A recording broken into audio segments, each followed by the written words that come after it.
Ma belle-sœur a emprunté ma voiture pendant que j'étais au travail. Elle l'a démolie. Ma femme a dit, c'est de la famille, laisse tomber. J'ai marché jusqu'au travail pendant 2 semaines pendant qu'elle conduisait ma voiture de location. Puis j'ai reçu un appel de l'expert en assurance, avec un rapport de police en pièces jointes. Ce que j'y ai découvert a tout changé. J'ai 44 ans. Je suis mécanicien à Columbus, dans l'Ohio, depuis l'âge de 22 ans. Je ne suis pas tapa accent Graveleuil, mais je prends soin de mes affaires. J'avais une Dodge Charger noire de 2014. Payée intégralement. Je faisais tout l'entretien moi-même, j'avais remplacé la suspension l'année dernière. Elle n'était pas neuve, mais elle était à moi. Et après une journée de 10 heures à l'atelier, j'aimais savoir que quelque chose de solide m'attendait sur le parking. Je ne bois pas. Je ne sors pas beaucoup. Cette voiture, c'était mon seul plaisir. Il y a environ 2 mois, Kayla, la sœur cadette de ma femme Lisa, a emménagé chez nous.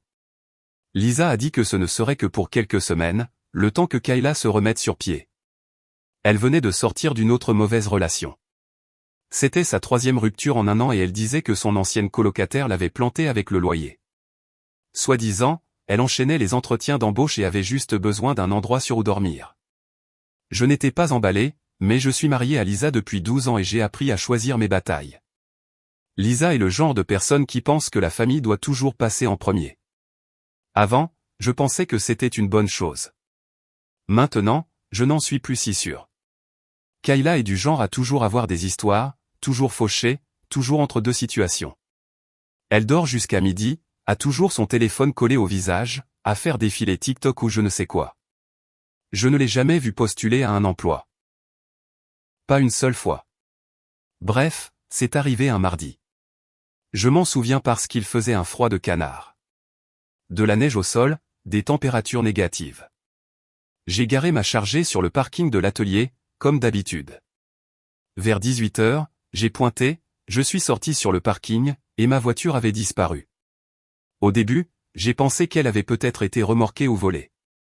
J'ai même demandé à un des autres gars de l'atelier s'il avait vu quelque chose. Il n'avait rien vu. Je suis resté là, dans le vent glacial, essayant de ne pas perdre la tête. J'ai appelé Lisa. « Salut, est-ce que tu es venu prendre ma voiture pour une raison ou une autre ?» Elle a hésité. Je l'ai entendu dans sa voix. « Kayla l'a emprunté », a-t-elle finalement dit. Elle avait un entretien d'embauche. Elle a dit que c'était urgent. Elle quoi? Je croyais qu'elle t'avait demandé. Non, elle ne m'a pas demandé. Elle l'a prise sans permission. Lisa est devenue défensive. C'était juste pour l'après-midi. Elle allait la ramener tout de suite. 10 minutes plus tard, Kayla est arrivée. Elle a garé ma voiture sur le parking comme si de rien n'était, sauf qu'elle était démolie. Tout le côté passager était enfoncé. Le rétroviseur latéral arraché, l'aile avant droite pliée. Le capot fermait à peine. Elle est sortie en mâchant du chewing-gum et a dit, un connard a grillé un feu rouge. Pas ma faute. Je l'ai juste dévisagé. Puis elle a ajouté, comme si ça voulait dire quelque chose, heureusement qu'elle est assurée. Je ne lui ai même pas répondu. Je me suis tourné vers Lisa. Je m'attendais à de la colère, au moins de l'inquiétude. Mais Lisa a serré sa sœur dans ses bras. Elle est secouée, m'a dit Lisa. Tu peux ne pas péter un câble maintenant? C'est de la famille. C'est ce qu'elle a dit. C'est ce qui m'est resté en tête pendant les 2 semaines suivantes. C'est de la famille. Laisse tomber. Alors, j'ai fait une déclaration à mon assurance. Je leur ai dit que ma belle-sœur conduisait. Ils ont pris le rapport, m'ont donné une voiture de location et m'ont dit que quelqu'un me recontacterait après réception du rapport de police. La voiture de location était une Kia, rien de spécial, mais même celle-là, je n'ai pas pu l'utiliser. Lisa a commencé à la conduire dès le lendemain. Kayla l'utilisait aussi. Elle disait qu'elle en avait besoin pour se déplacer et chercher du travail. Je ne me suis pas battu. Je n'avais pas l'énergie. J'ai marché jusqu'au travail. 3 kilomètres dans chaque sens, dans la neige. Un jour, il a tellement neigé que je suis arrivé trempé jusqu'aux genoux. Je suis tombé malade. J'ai manqué un jour de travail. Aucune des deux n'a proposé de me conduire une seule fois. 2 semaines plus tard, j'ai reçu un message vocal de l'expert en assurance. Il disait qu'il devait discuter de quelque chose d'inhabituel dans le rapport de police. Je l'ai rappelé pendant ma pause déjeuner. Il a demandé, « Monsieur Henly, êtes-vous au courant que votre véhicule a été signalé comme étant utilisé sans autorisation au moment de l'accident ?» J'ai dit, « Qu'est-ce que vous voulez dire ?» Il a répondu, « L'agent sur les lieux a écrit dans le rapport que la conductrice a affirmé ne pas avoir la permission du propriétaire, qu'elle l'avait emprunté sans consentement. » Je suis resté assis là, tenant le téléphone. « Monsieur Henly ?» a-t-il demandé. « Oui », ai-je dit. « Je suis là. » Donc, juste pour confirmer, vous n'avez pas donné à votre belle-sœur la permission de prendre votre voiture? Non, absolument pas. D'accord, cela change la classification du dossier. Je vais devoir vous envoyer un dossier de sinistre révisé, et vous voudrez peut-être consulter le rapport vous-même. Il me l'a envoyé par email pendant que nous étions encore au téléphone. Je l'ai ouvert sur le champ, à la table de la salle de pause. Kayla avait dit aux flics que je ne savais pas qu'elle avait pris la voiture. Elle a appelé ça un malentendu familial, et a dit qu'elle espérait que je ne porterais pas plainte. Lisa était également répertoriée comme n'ayant aucune connaissance de l'utilisation du véhicule. Donc, elles avaient toutes les deux menti. Elles savaient toutes les deux. Elles m'ont toutes les deux laissé marcher dans la neige pendant qu'elles se promenaient dans ma voiture de location. Et elles ont agi comme si j'étais le problème pour être en colère. Ce rapport de police a provoqué un déclic en moi. Elles pensaient m'avoir acculé, que je ne ferais rien. Mais maintenant, j'avais des documents. Maintenant, j'avais des preuves, et j'allais les utiliser.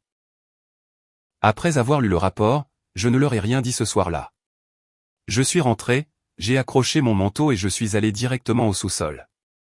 Je me suis assis sur ma chaise de travail, fixant le mur. Je me sentais comme un idiot. Elle m'avait fait sentir que j'étais le problème, que je surréagissais. Mais maintenant, tout était là, noir sur blanc. Elles avaient menti à la police. Elles m'avaient laissé marcher jusqu'au travail comme un imbécile pendant qu'elles se baladaient en faisant comme si de rien n'était. Et le pire, c'est que Lisa connaissait la vérité depuis le début. Elle pensait juste que je ne le découvrirais jamais. Le lendemain matin, j'ai dit à Lisa que j'avais besoin de la voiture de location pour aller travailler. Elle a soupiré comme si je lui compliquais la vie. Kayla a un entretien à midi. Elle n'a qu'à le reporter, ai-je dit. C'est ma voiture de location. Elle a déjà démoli ma voiture. Elle ne touchera pas à celle-ci. C'était notre première vraie dispute. Lisa m'a dit que j'étais froid et que je punissais Kayla. Je l'ai juste regardée et j'ai dit, elle a volé ma voiture. Elle a menti aux flics, et tu l'as aidée. Ça l'a fait taire une seconde. Puis elle a redoublé d'efforts. Elle a fait une erreur, et elle a eu peur. C'est pour ça qu'elle a dit ça. Elle ne voulait pas se faire arrêter. Je n'ai pas répondu. Je suis parti, j'ai conduit la voiture de location jusqu'au travail en silence. Le même après-midi, je me suis arrêté au poste de police pendant ma pause déjeuner. J'ai posé des questions sur la procédure pour porter plainte pour utilisation non autorisée d'un véhicule. L'agent à l'accueil m'a donné un formulaire et m'a dit que je devrais parler à l'agent qui était intervenu. Je suis parti avec ce formulaire dans ma poche. Je ne l'ai pas rempli. Pas encore. Quand je suis rentré à la maison, Kayla était sur le canapé à regarder Netflix. Toujours pas de travail. Agissant toujours comme si elle vivait là. Je suis passé devant elle sans dire un mot. Au cours des jours suivants, Lisa est devenue plus froide, plus distante. Elle me parlait à peine, sauf quand Kayla n'était pas là. C'est devenu clair, Lisa prenait le parti de sa sœur. Un soir, je suis rentré et je les ai entendus chuchoter dans la cuisine. Kayla disait, il essaie de me faire arrêter. Lisa a répondu, il ne le fera pas. Il veut juste te faire peur. Elle ne savait pas que j'étais dans le couloir, à écouter. Je suis resté là, dans le noir, réalisant que c'était plus qu'une simple voiture volée. C'était un choix. Ma femme avait choisi sa sœur plutôt que moi, avait menti pour elle, l'avait protégée, et maintenant, elle l'aidait à couvrir ses arrières. Une semaine plus tard, j'ai vérifié notre compte bancaire. Kayla avait de nouveau commandé de la nourriture avec la carte de débit de Lisa, plus de $70 de frais de livraison cette semaine-là. Lisa avait fait un paiement Venmo conjoint à Kayla pour son aide à la maison. De l'aide? Elle ne nettoyait pas, ne cuisinait pas, ne travaillait pas. Elle ne faisait que tout vider.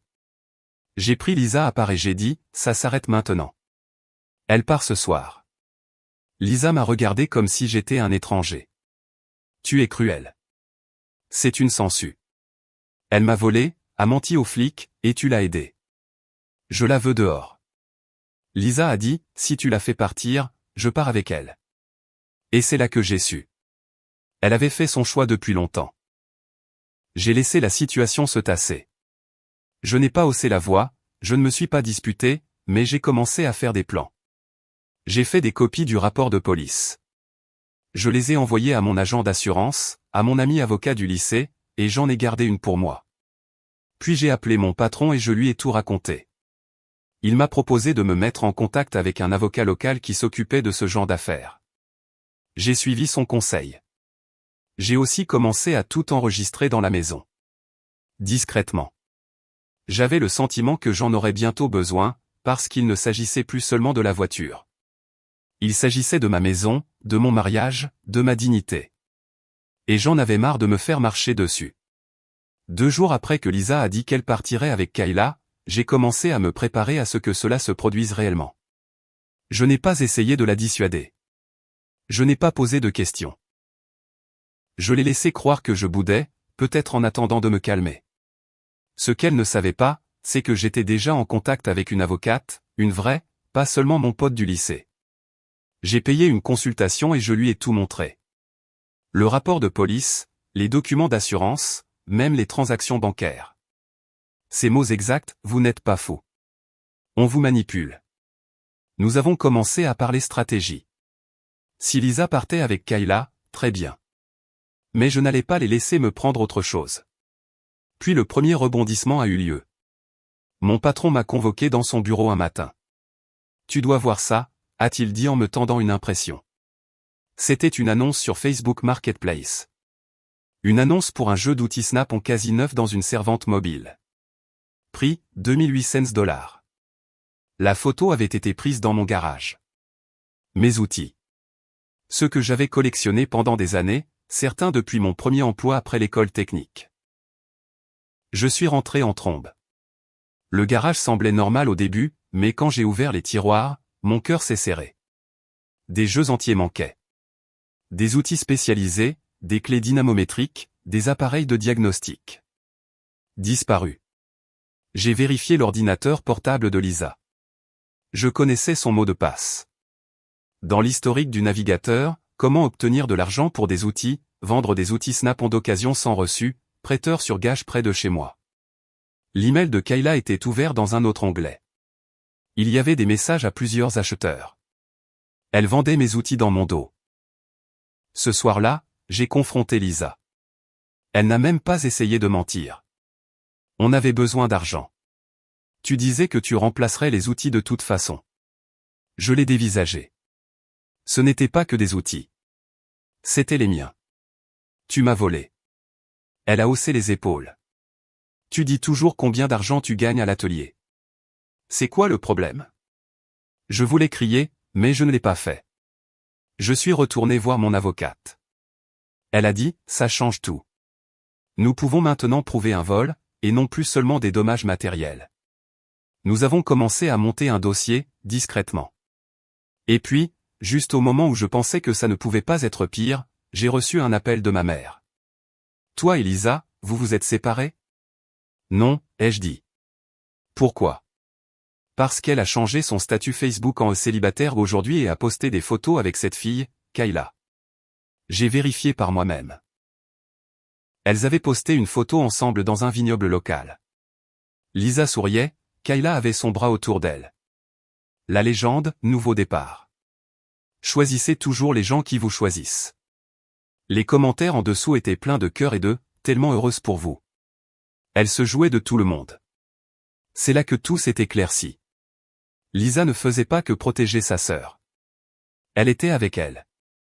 Peut-être pas depuis le début, mais ça s'était transformé en ça. Elles étaient partenaires en tout, vol, mensonge, trahison. Ce n'était plus juste une voiture volée. C'était toute ma vie qui était réécrite pendant que je marchais jusqu'au travail dans la neige. Et maintenant, j'avais des preuves, un mobile, et une raison de tout reprendre. Parce qu'elle pensait m'avoir laissé sans rien. Mais ce qu'elle m'avait vraiment donné, c'était une piste juridique assez longue pour les enterrer toutes les deux.